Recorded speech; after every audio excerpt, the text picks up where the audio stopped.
But if you think like, oh, this is just a funny joke, like I'm telling you right now, every single person that you make jokes like this in proximity of will talk behind your back, if not immediately to your face. Okay? Like,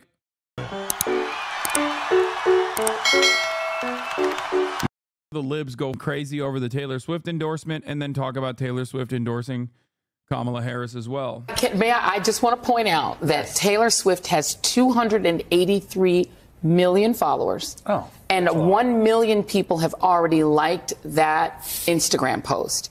And it already has 1 million likes, and it only came out during our interview with Tim Wolf? Yeah. It happened a little before he came out. Yes, and it's not even the first post she posted. She's posted like 3 other things since then. So Taylor Swift is not just a celebrity. She actually, commands a humongous squad of particularly young white women. And I think it's important to point that out, because one of the places that Democrats have never been able to do well is among white voters, even young white voters. Even to be fair, Taylor Swift also endorsed Joe Biden, even though it was like, when Biden was seemingly going to win and far too late. What? You are a scab? Judd Apatow is set to direct Cola Wars, with Steven Spielberg set to produce. The film follows Pepsi's attempt to challenge Coca-Cola's century-long reign as the world's top cola. Wait, what the? Dude, did they? Yo, E1 should sue, bro. I mean, I guess we did something. Pixar Soda, Disney Pixar Soda was like way different than Cola Wars and way more entertaining and way more interesting as far as the premise goes. Young white women. Dobbs has changed a lot, but you've also had people like Taylor Swift come in and culturally put forward a version of young womanhood that is super modern. And she has been relentlessly attacked by the J.D. Vance world as being a bad role model because she is unmarried. And so she now is leaning into the exact that J.D. Vance relentlessly targets, that he relentlessly disrespects. And she commands so much popularity among her super fans that they've changed the NFL in a lot of ways. Yeah. So it's not a small endorsement. It's a big deal. And a lot of her fans are too young to vote and too young to buy concert tickets and don't have revenue streams to afford the concert tickets. So Taylor Swift's fandom is made up of her fans and their parents, their moms and their dads.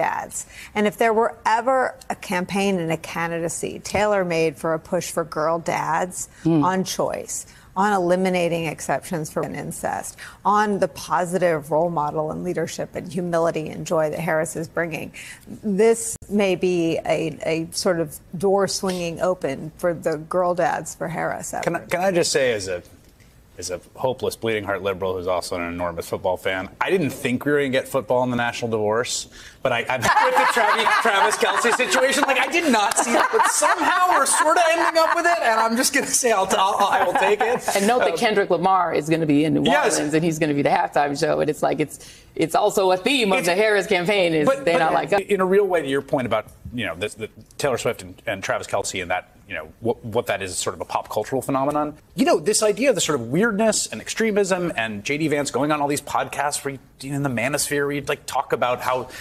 the purpose of a postmenopausal woman and all this stuff. It is really true that like this sort of fringe weirdness is a huge part of what is the modern right, what is the Donald Trump coalition, and like the RFK endorsement and all this stuff.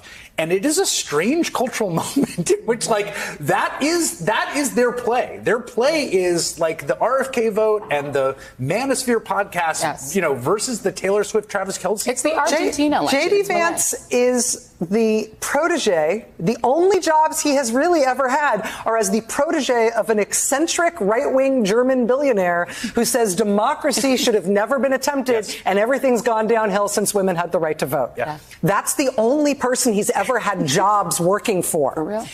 And who bought him his U.S. Senate seat, $15 million to give him that Senate seat. It's the only election he's ever run in. And they put him as vice president to Donald Trump. They could have picked somebody to normalize Donald Trump, but instead they picked the intern to the eccentric billionaire who doesn't believe in democracy and who spent a good part of his own political life trying to convince his fellow rich, eccentric right-wing billionaires that they should move to floating shipping containers in the middle of the sea Yes. because no land-based continent could contain their brilliance. And by the way, he is now the person with the second closest finger on the button. It's crazy to see. It's crazy to see Rachel Maddow just cooking so hard, you know? She cooking. To a 78-year-old declining senior citizen who you can see right now is cognitively declining. And that's how bad JD Vance is, that we're like Rachel Maddow comes across as correct. Support for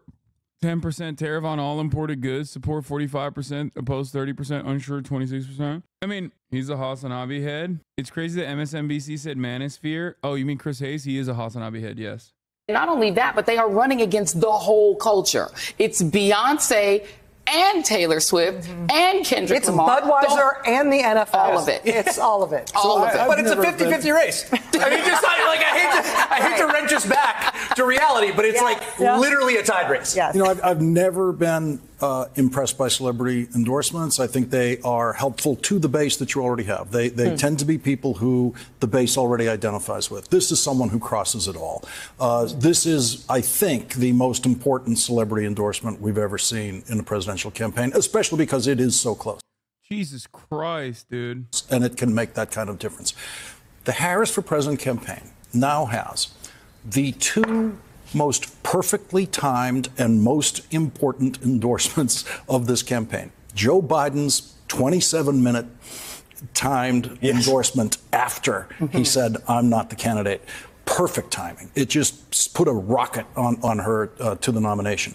This, about 27 minutes after the end of the debate.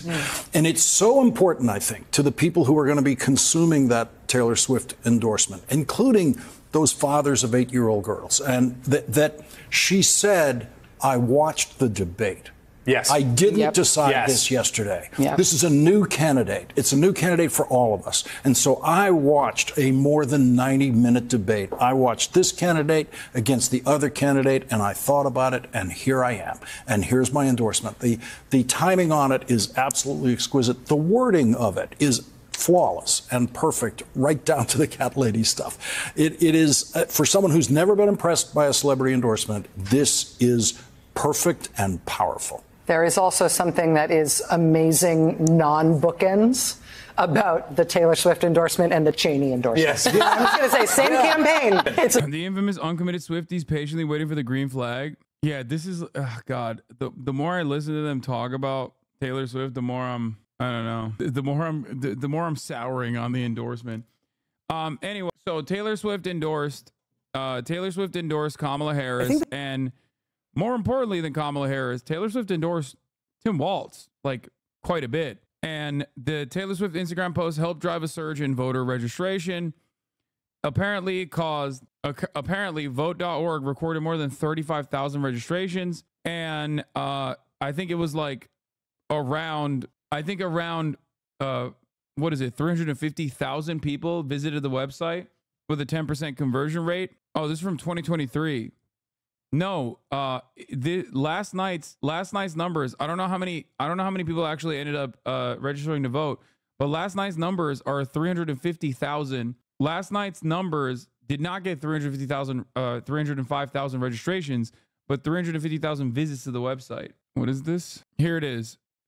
Taylor Swift drove nearly 338,000 people to vote.gov with Kamala Harris endorsement post. Now, we don't know how many people have registered since then, but it got 338,000 people in less than 24 hours to go to the website to register to vote. It makes sense, though, for like there to be a 10% conversion rate of that, maybe even higher, depending on, how much more she pushes. But ultimately, I think that, yes, celebrities have an incredible amount of influence, especially those like Taylor Swift. So, yeah, this will definitely be helpful overall. It is kind of wild. I mean, I'm not making a statement about like the insane amount of power that like we give celebrities at this point as a society. It does call into question, where the has she been about Palestine?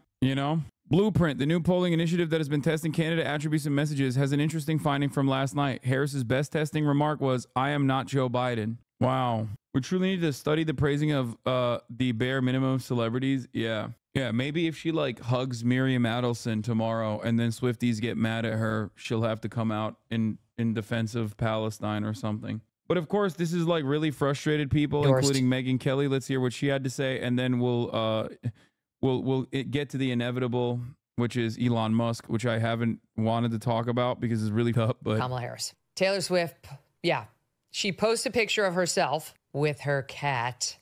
Would you look at this? You can, of course. Like, you can kiss your sales to the Republican audience goodbye, Taylor. Hope you enjoyed them while you had them. And this is what she posts. Like many of you, I watched the debate tonight. If you haven't already, now's a great time to do your research on the issues at hand and the stances these candidates take on the topics that matter to you most. As a voter, I make sure to watch and read everything I can about their proposed policies, etc. Recently, I was made aware that an AI of me falsely endorsing Donald Trump's presidential run was posted to its site, blah, blah, blah, for the rights and causes I believe we can, not chaos. I was so heartened and impressed by her selection of her running mate, Tim Walz, who has been standing up for LGBTQ rights, IVF, and a woman's right to her own body for decades. Oh, my God. So this woman is fine with his plan to take custody of the children from parents who don't want them to chop off their body parts and put them in Minnesota court's custody so the body parts can be chopped off and they can be sterilized outside the custody of their parents. That's what led Taylor Swift to endorse him. Can I tell you something? I criticized her about 6 months ago when she came out strongly in favor of, she went to a fundraiser to raise money for Hamas, supposedly Palestinians, but the group that was doing the fundraising was known to funnel the money to Hamas. She's talking about how Taylor Swift went to a comedy show held by, what is it, Rami Youssef? Is that his name? Like that one Muslim comic. She went with like Bella Hadid and Gigi Hadid, I think. And that's what she's talking about. She just went to a comedy show. These people are disgusting, dude. No, it wasn't Bassem Youssef. No, it wasn't Bassem Youssef. It was with the Hadids. I remember. It was Rami Youssef. Yes. Okay. And I said, people should boycott her. It was an offhanded comment. People went nuts. Some lunatic dropped a note in my personal mailbox outside my house begging me not to boycott Taylor Swift, as though I have that power. I'm allowed to criticize Taylor Swift, and I don't give a who gets upset. This is disgusting.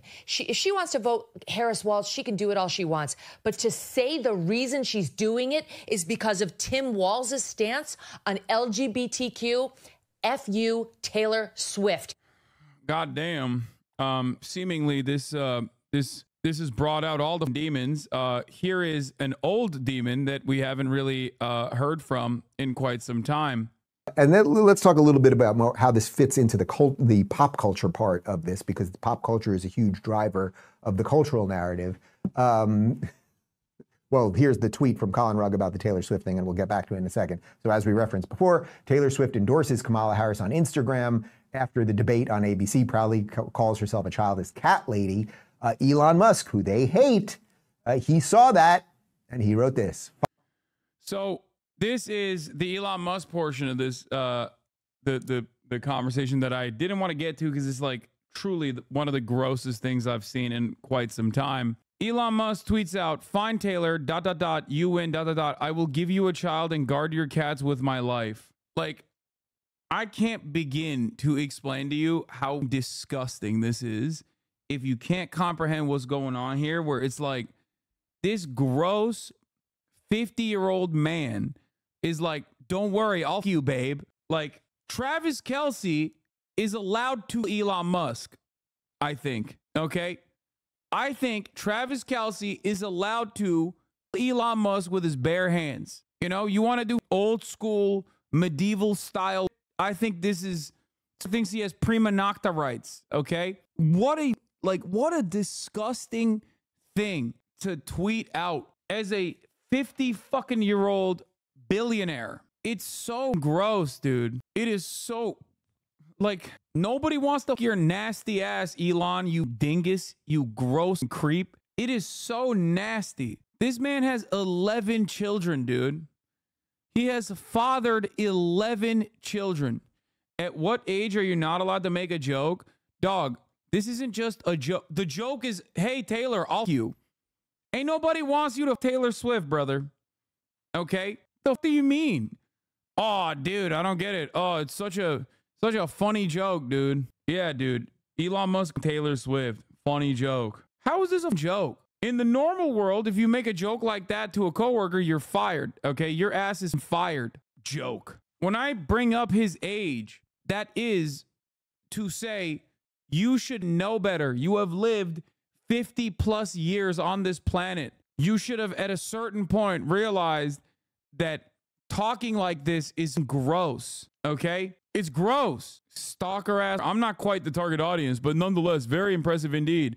Some risk of popularity decline after this award. I speak from experience, lol. Congrats. I recommend posting some music or content videos directly on the X platform. Your tweets are good. More countries should tweet like this. No fun being all stuffy. I think he's like talking about Israel in this situation. For example, Taylor Swift 13 hasn't posted anything in 3 months. Please come back. Stalking ass, sexual predator memes, dude. Jesus Christ. Creepy ass, obsessive ass, pathetic loser. This really pissed me off, dude.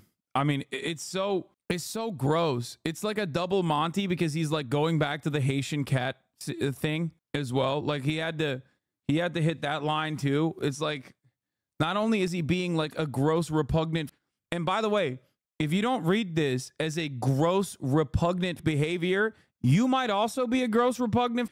So listen to the old man in the room, okay? Do not behave like this. Okay, this ain't cute, is not sweet. Everyone will speak behind your back, okay? If you think you can behave like this, okay, and Elon Musk certainly can't either, but if you think like, oh, this is just a funny joke, like I'm telling you right now, every single person that you make jokes like this in proximity of will talk behind your back, if not immediately to your face, okay? Like, there is no... Like, do we just not have any decency? I can't believe I'm the one saying this like on a regular basis. This is just so gross, dude. It's gross. I think people, especially men in powerful positions, are far too comfortable speaking out of pocket like this. It's crazy, okay? They should not feel so comfortable at all.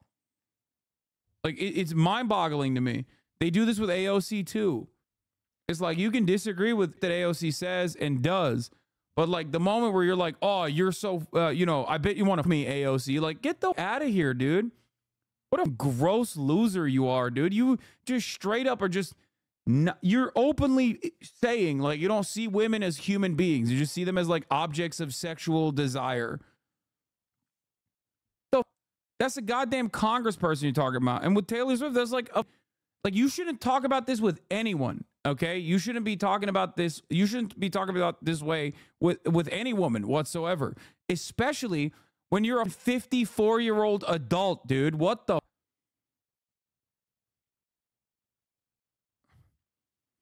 Like, there is no humor in this. This is just gross. It's nasty. It's creepy.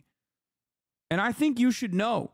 If you find this to be like kind of funny, I'm telling you right now, you're a gross, creepy little man-child.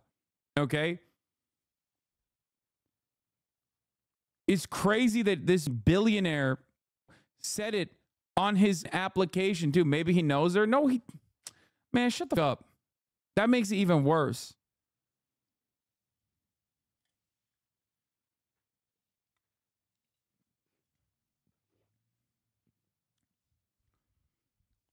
Like, I can feel the sweat from this post, okay? It's so grimy. It's so goddamn grimy to say about, like, some random person. If you have a sister or a mother, okay, or any woman that you care about to a certain degree, think about how you would feel if a relatively powerful person, maybe their boss, talked about them like this, okay? I don't think you would appreciate that. I think you'd want to protect them. I think you'd want to defend them. I think at that point you would understand maybe this is unwelcomed and gross. Now imagine that person having a massive platform that they purchased, okay, and billions of fucking dollars.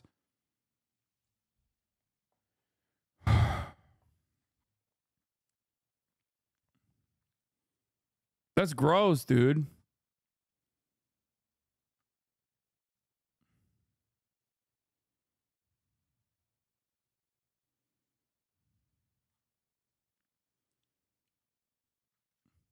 This is the guy saying this, by the way. Jump again.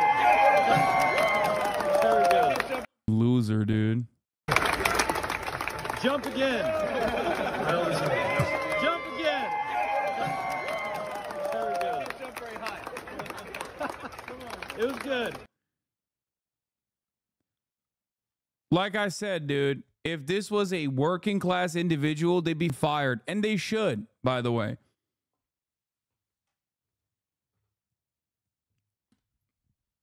Unacceptable, dude. Completely unacceptable. Now let's hear what this dumbass had to say about Fine, it. Taylor, you win. I will give you a child and guard your cats with my life. So he's mocking, he's exposing the ridiculousness, right? It's like, Taylor Swift, you are a young, pretty girl. Do you know what the gang members from Venezuela do to young, pretty girls? It ain't pretty. Exposing the ridiculousness. Everybody knows Venezuelans love to. So what do we have to do? We have to keep finding each other to whatever extent we can. We have to keep waking people up. It is the only chance we have in these remaining 60 days. And then let's talk a little bit about how this fits into the pop culture part of this, because the pop culture.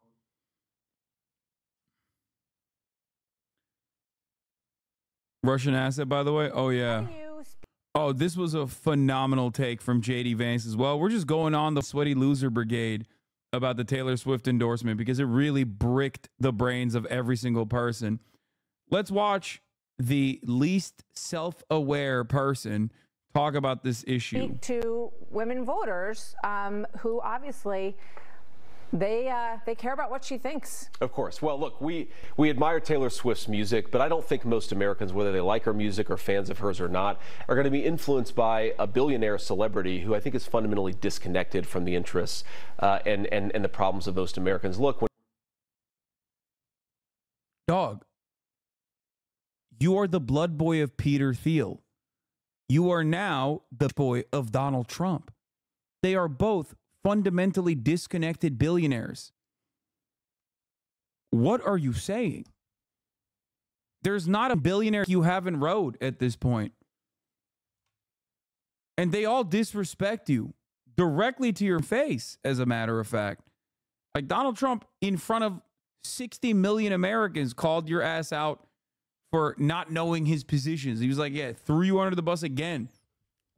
Which you should have known that was going to happen inevitably, considering what happened to the last guy who was his vice president. His fans tried to execute him, dog. I wish you well. Okay? I wish you well. I hope, we'll see what happens.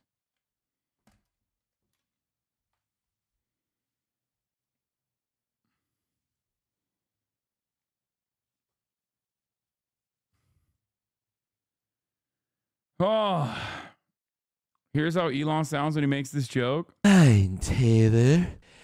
You win. I will give you a child and guard your cat with my life. Fine. That is how he sounded.